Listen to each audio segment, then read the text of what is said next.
palavra de Deus nos diz em 1 de João, do versículo 1 ao 3, o seguinte, vou ler na Nova Almeida atualizada. Meus filhinhos, escrevo-lhes essas coisas para que vocês não pequem. Mas se alguém pecar, temos advogado junto ao Pai, Jesus Cristo, o justo. Ele é a propiciação pelos nossos pecados, e não somente pelos nossos próprios, mas também pelos do mundo inteiro. E nisto sabemos que o temos conhecido, se guardamos os seus mandamentos. Bom, a primeira instrução aqui é, meus filhinhos, essas coisas eu vos escrevo para que vocês não pequem. Depois o versículo seguinte, o 2, ele diz, se, todavia, contudo, entretanto, apesar disso, alguém pecar, se acontecer, temos um advogado junto ao Pai. Mas logo depois de dizer que, no caso de sairmos do trilho, da proposta de não pecar, tem conserto, ele volta a dizer no versículo 3, nisto sabemos que o temos conhecido, se guardamos os seus mandamentos. Em outras palavras, Deus, através de Jesus Cristo, não apenas nos resgatou de pecados cometidos, para que a gente vivesse na mesma prática de pecado, com a diferença que agora nós vamos sendo perdoados. Nós precisamos entender que o Evangelho não apenas remove a condenação dos pecados que nós já cometemos, mas ele também nos livra do poder do pecado. Isso significa que a gente não escapa só da culpa do que já fez de errado, mas a gente pode não pecar. Em todo o processo de santificação, é necessário entender que, de fato, essa é a meta proposta. Não quero falar muito sobre santificação, esse é um assunto difícil de resumir. Eu tenho um curso inteiro disponível, gratuito, na nossa escola, chamado O Impacto da Santidade. São 4 horas de ensino sobre isso, se você quiser se aprofundar. Mas o que nós precisamos entender é, se Deus está nos orientando, filhinhos, eu lhes escrevo para que vocês não pequem. Nós precisamos saber não apenas que o pecado deve ser evitado, mas uma outra coisa que nós também precisamos entender é o que é pecado. Qual é a definição de pecado? Esse questionamento precisa ser feito. Não adianta saber apenas que não devemos pecar, mas precisamos entender o que é o pecado, porque só assim conseguiremos, então, de fato, evitá-lo. Então, com isso em mente, eu acredito que nós vamos avaliar 2 possíveis extremos. Tem coisas que podem parecer pecado sem ser. Um exemplo disso é quando Paulo, em Efésios 4, versos 26 e 27, ele diz, fiquem irados e não pequem. Não deixem que o sol se ponha sob a ira de vocês e nem deem lugar ao diabo. Em outras palavras, ele está dizendo, as traduções mais antigas que conhecemos dizem, irai-vos e não pequeis. Fiquem irados, mas não pequem. A reação de muitas vezes é pensar, não, a ira é pecado. De acordo com esse texto, não necessariamente. Você pode irar e pecar, ou você pode irar sem pecar. O que define o pecado não é meramente a ira, mas aquilo que se faz com ela. Então ele dá algumas advertências. Não deixe que o sol se ponha sob a ira de vocês, sentimentos não resolvidos no coração ou mesmo em aspectos relacionais. Ele diz, não deem lugar ao diabo. Alguém, por meio dos sentimentos errados, da falta de perdão, pode se expor à ação do inimigo. Agora, nós não podemos deduzir que, apesar da ira poder levar alguém ao pecado, que ela em si necessariamente seja pecado. Por outro lado, existe aqueles que pecam sem ter conhecimento até mesmo que estão pecando, e pecam até mesmo pela falta justamente do conhecimento. Em 1 Coríntios, no capítulo 15, no versículo 34, Paulo diz assim, voltem à sobriedade como convém e não pequem, porque alguns ainda não têm conhecimento de Deus. Digo isso para vergonha de vocês. O apóstolo Paulo está se dirigindo aos crentes da igreja de Corinto. Quando ele diz alguns não têm conhecimento de Deus, ele não está dizendo que aquelas pessoas nem ouviram falar absolutamente nada de Deus, mas o conhecimento era tão raso, era tão limitado, que muitos, por essa falta de conhecimento de Deus, da pessoa de Deus, dos mandamentos de Deus, da sua palavra, eles estavam deixando de agir com aquilo que Paulo adjetiva como sobriedade. Então ele diz, voltem à sobriedade, não pequem. Em outras palavras, parem de pecar. Então, alguns deles, obviamente, estavam agindo de maneira a deduzir que algo não era pecado, quando era. E muitas vezes nós temos gente deduzindo que algo é pecado, como a ira, sem que ela necessariamente o seja. Então, para evitar pecar, nós precisamos entender o escopo geral. Bom, dito isso, eu quero abordar pelo menos 4 aspectos que precisam ser levados em consideração quando falamos a respeito de pecado. O primeiro é a definição mais básica e simples de pecado na Bíblia. Está lá em 1 de João, capítulo 3, versículo 4, que diz, todo aquele que pratica o pecado também transgride a lei, porque o pecado é a transgressão da lei. O pecado é a quebra da lei, é a desobediência. Essa é a definição bíblica de pecado. Agora, quando falamos de desobediência, nós precisamos entender que ela é uma desobediência aos mandamentos de Deus. Então, há coisas que Deus determinou de uma maneira muito clara, né? E quando falamos dos mandamentos de Deus, nós podemos separar aqui dois níveis, dois aspectos. O primeiro, nós podemos definir que são suas leis, seus preceitos, seus decretos, que são parte das Escrituras Sagradas, a Bíblia, a sua palavra. Em Deuteronômio 17, 19, Deus falando do futuro rei de Israel diz assim: o rei terá esse livro consigo. O verso anterior, o 18, diz que o homem que se assentasse no trono para reinar deveria ter uma cópia do livro da lei consigo e lê-lo todos os dias. Então, aqui o Senhor diz: o rei terá esse livro consigo, nele lerá todos os dias da sua vida, para que aprenda a temer o Senhor, seu Deus, a fim de guardar todas as palavras desta lei e esses estatutos para os cumprir. Quais palavras e estatutos dessa lei? A palavra escrita. A palavra de Deus, a Bíblia Sagrada, né? As Escrituras, elas são o nosso padrão de fé e conduta, elas determinam a nossa crença, elas são a forma primária pela qual Deus fala conosco e também a maneira pela qual julgamos todas as outras. No entanto, além de falar dos mandamentos de Deus, falando da lei escrita, precisamos reconhecer na Bíblia mandamentos que não eram parte da Escritura. Então, por exemplo, quando Deus fala com Adão, lá no jardim, a respeito de uma árvore da qual não poderia comer, aquilo era uma instrução personalizada ao primeiro casal. Não era, né, algo que fizesse parte de algum livro de regras que eles tivessem acesso. E ao longo, né, da própria Escritura, dos registros da Bíblia Sagrada, nós percebemos como Deus também deu mandamentos personalizados para muita gente. Então, por exemplo, em 1 Samuel, no capítulo 13, no versículo 14, Deus envia o profeta Samuel para confrontar Saul, dizendo: mas agora o seu reinado não subsistirá. O Senhor buscou para si um homem segundo o seu coração e já lhe ordenou que seja príncipe sobre o seu povo, porque você não guardou o que o Senhor lhe ordenou. Então, havia uma instrução muito clara que havia sido dada a Saul, né? Especificamente sobre não sacrificar enquanto Samuel não chegasse. De repente, o povo começa a dispersar, Saul, preocupado com a popularidade, em vez de obedecer o mandamento, vai e faz as coisas de forma contrária à instrução que havia recebido.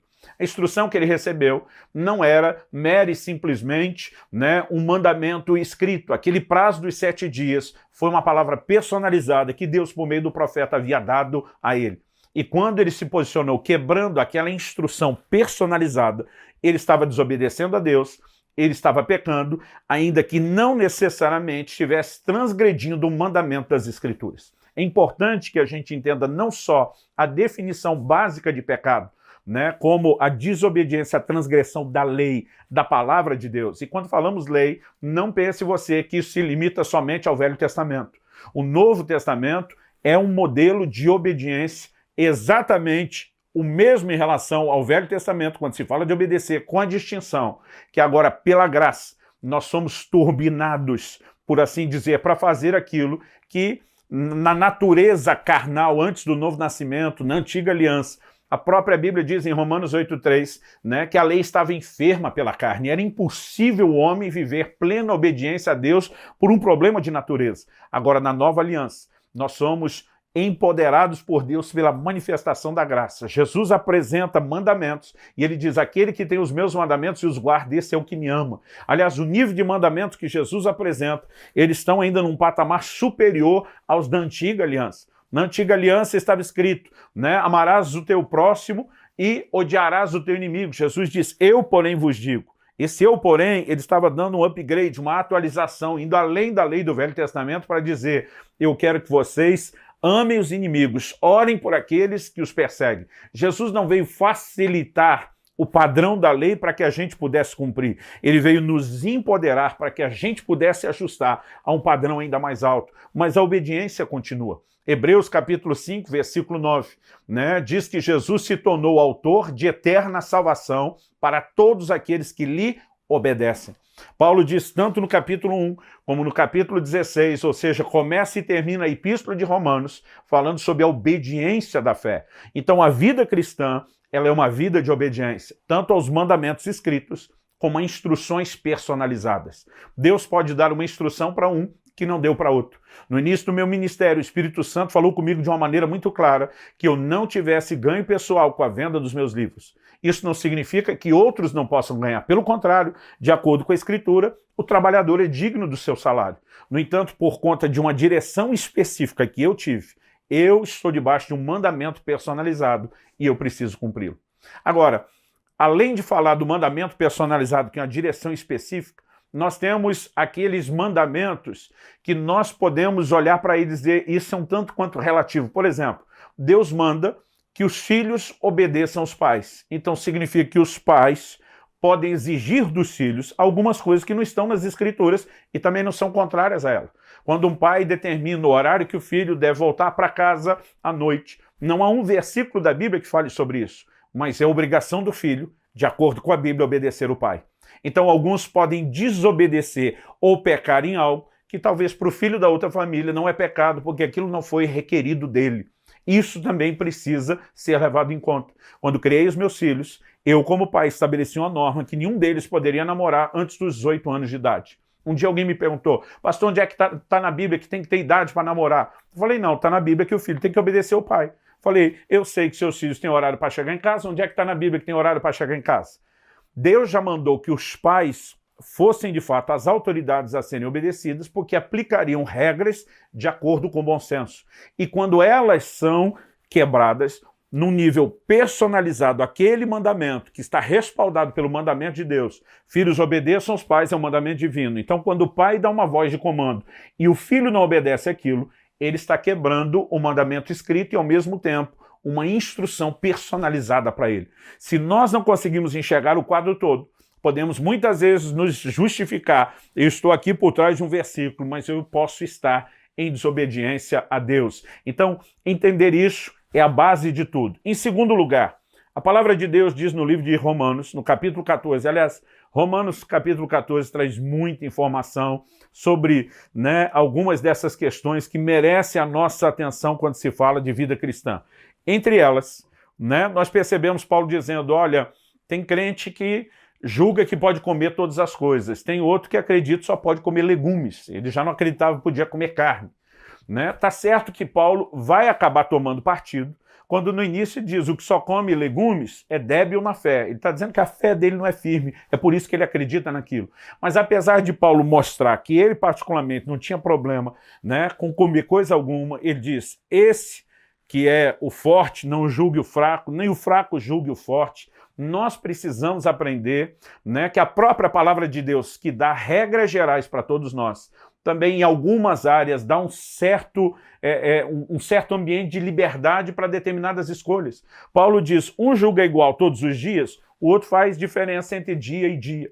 Então, se tivesse um mandamento que exigisse que um dia da semana fosse distinguido dos outros, Paulo não podia deixar aquela pessoa que julga igual todos os dias ficar à vontade, porque senão seria contrário à palavra de Deus. Mas como o Novo Testamento pega essa questão de dias, como por exemplo, entre elas o sábado, e ele trata isso como sombra de um bem vindouro e não algo pelo qual as pessoas deveriam se permitir na nova aliança ser julgada, é óbvio que isso não era um mandamento que pesava.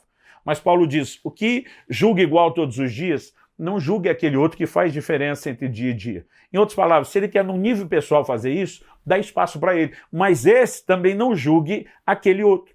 Então Paulo fala de um determinado terreno, quando nós não estabelecemos lei para todo mundo, mas fazemos algumas escolhas pessoais, que nós podemos ter um ambiente de liberdade, mas com isso, no meio disso, uma divergência respeitosa.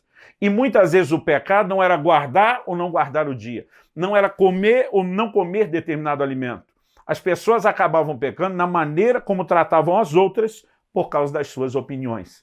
Então, a questão de pecado, ela precisa também ser abordada na seguinte perspectiva. Agora eu vou ler, já vou pular para o final de Romanos 14, versos 22 e 23, que diz, a fé que tens, tenha para ti mesmo perante Deus.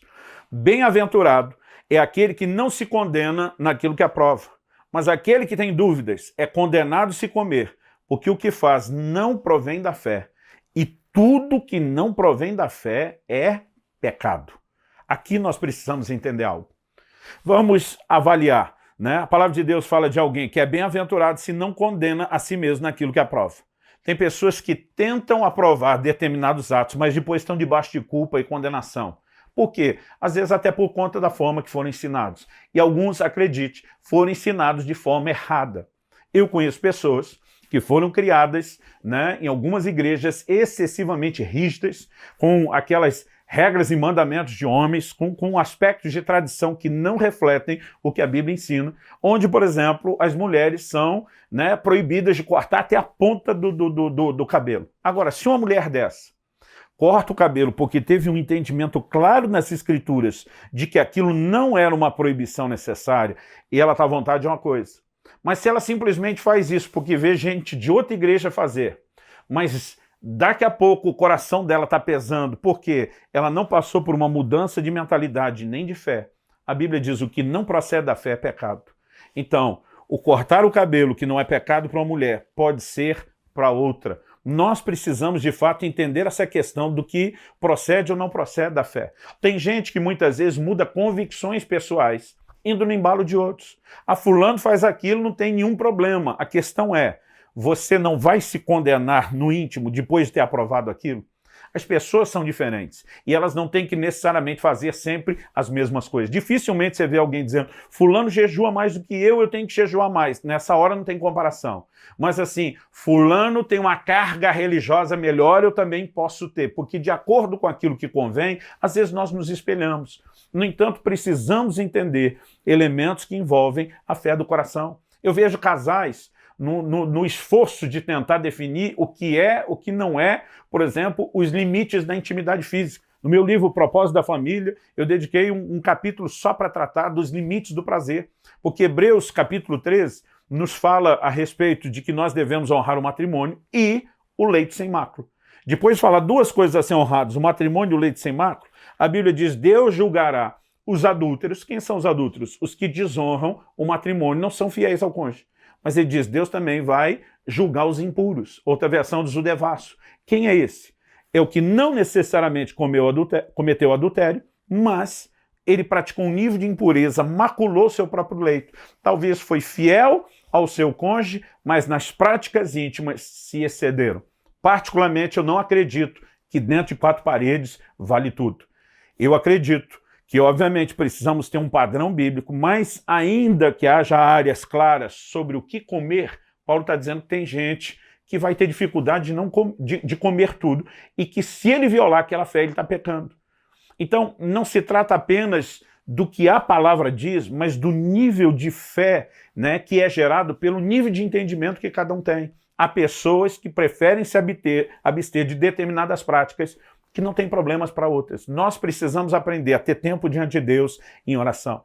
E decisões que mudam hábitos deveriam ser feitas por uma restauração, uma reforma que provém da palavra, e não por mera comparação. Se o outro faz, eu também posso fazer. Até porque essa jurisprudência pode ser perigosa. Eu tenho visto muita gente dizer, todo mundo está fazendo.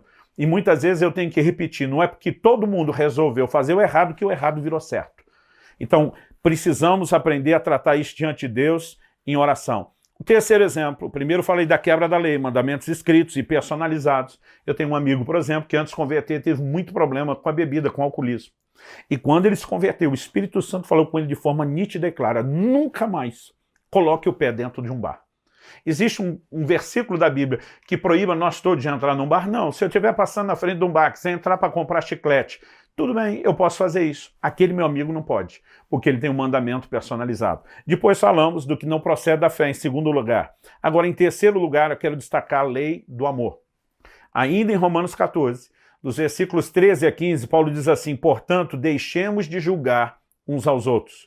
Pelo contrário, tomem a decisão de não pôr tropeço ou escândalo diante do irmão. Ele diz, eu sei e estou persuadido no Senhor Jesus que nada é impuro em si mesmo, a não ser para aquele que pensa que alguma coisa é impuro. Para esse é impura. Então, aquilo que eu falei antes sobre a fé. Para aquele que acredita, acaba sendo. E se ele não agir de acordo com a fé, ele acaba pecando. Mas vamos continuar. Ele diz, se o irmão fica triste por causa do que você come, você já não anda segundo o amor. Não faça perecer por causa daquilo que você come aquele por quem Cristo morreu. Eu quero falar agora da lei do amor. Qual a diferença do que nós falamos anteriormente, do que não procede da fé e a lei do amor? O que não procede da fé, vamos dizer, se aplica a uma outra pessoa diante da qual eu estou com quem me relaciono. Então, ela não tem fé para comer carne, ela considera que aquilo é impuro, ela acredita que vai pecar, então se ela comer, ela vai estar pecando. Mas eu não acredito nisso. Eu olho para as Escrituras e digo, não, eu tenho toda a clareza e certeza que isso não é um problema. Agora, se eu tento usar a minha liberdade e empurrá-la goela abaixo do meu irmão, eu posso estar violentando a consciência e a fé dele. Então, o texto está dizendo de uma maneira muito clara, né? Se o seu irmão vai ficar triste por causa do que você come, você já não está andando segundo o amor. A partir do momento que você precisa tanto defender, né, aquilo que é válido para você, a ponto de não respeitar outra pessoa, você esqueceu uma lei que é a maior de todas. Jesus deixou muito claro, um novo mandamento vos dou, que vos ameis uns aos outros. Se tem algo que está acima de todas as coisas, é de fato o amor. Em Romanos 14:18, Paulo diz, aquele que deste modo serve a Cristo é agradável a Deus e é aprovado pelas pessoas. Né? O apóstolo Paulo, ele volta a dizer no versículo 20, não destrua a obra de Deus por causa da comida. Todas as coisas, na verdade, são puras, mas não é bom quando alguém come algo que causa escândalo. Então, ele está dizendo particularmente o que eu acredito, e na doutrina, tudo é puro, não tinha que ter restrição. Mas se eu estou diante de alguém que não tem maturidade, que é débil na fé, e eu tento simplesmente, em nome, né, de defender a minha liberdade, eu tento empurrar isso na vida daquela pessoa, estou ferindo ela. Paulo chega ao ponto de dizer, se comer carne escandaliza meu irmão, nunca mais vou comer. Ele está dizendo, eu abro mão do meu direito para não ferir outras pessoas. E muitas vezes nós vamos deixar de fazer o que não era necessariamente pecado em si, porque a forma como nós fazemos, ela pode se tornar pecado.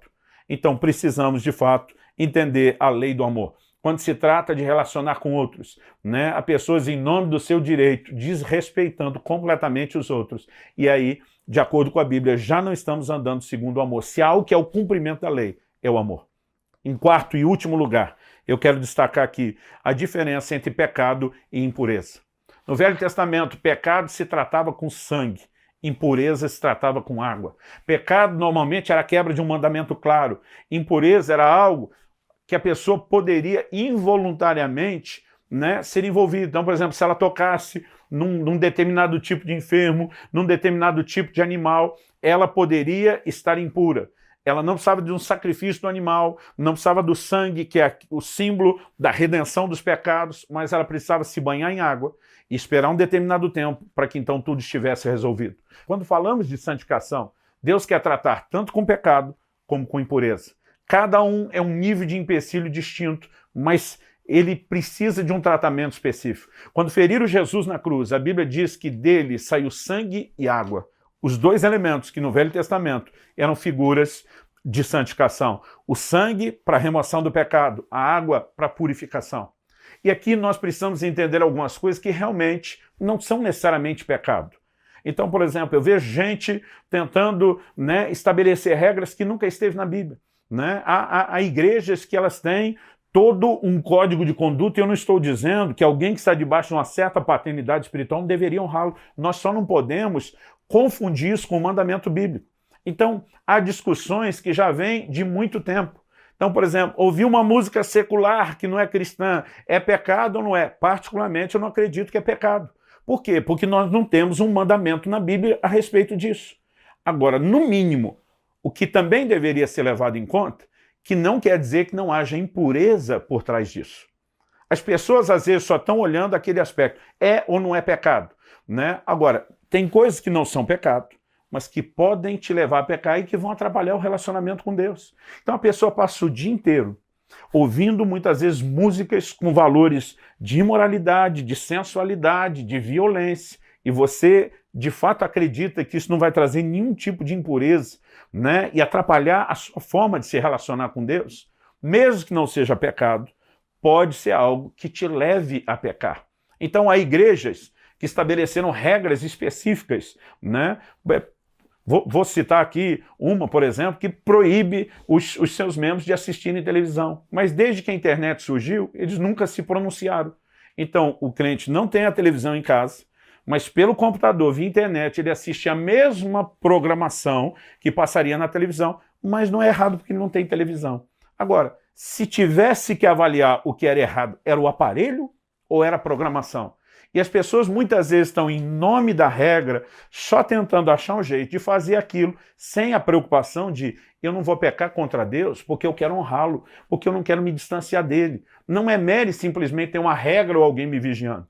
Quando a mulher de Potifar estava dando em cima de José, aparentemente o cenário estava todo favorável se ele quisesse cometer o pecado, porque não havia vigilância de ninguém. Mas ele olha para aquela mulher e diz: como cometeria eu tamanha maldade contra Deus? José está dizendo: o dano do pecado é para mim, eu vou ser o grande prejudicado, estou fora, não quero saber disso. Então, quando de fato entendemos o que traz dano para a relação com Deus, nós passamos a evitar. Pastor, tem um mandamento que proíbe o crente de assistir jogo no estádio? Não. Agora, as únicas 3 vezes que eu fui a um estádio de futebol na minha vida, né, teve a parte da diversão, não só em relação ao time que jogava, os amigos, irmãos em Cristo que estava, sim. Agora, o tempo que eu passei ouvindo palavrão, particularmente, não é algo que eu quero me sujeitar a isso toda hora, o tempo todo. Agora, cada pessoa deve entender o que traz ou não dano para si, né, e aprender não a controlar os outros ou ser controlado, mas pelo temor a Deus, pelo zelo para com o Senhor, né, com aquele entendimento de eu não vou pecar para não afastar Deus e para não perder o melhor dele.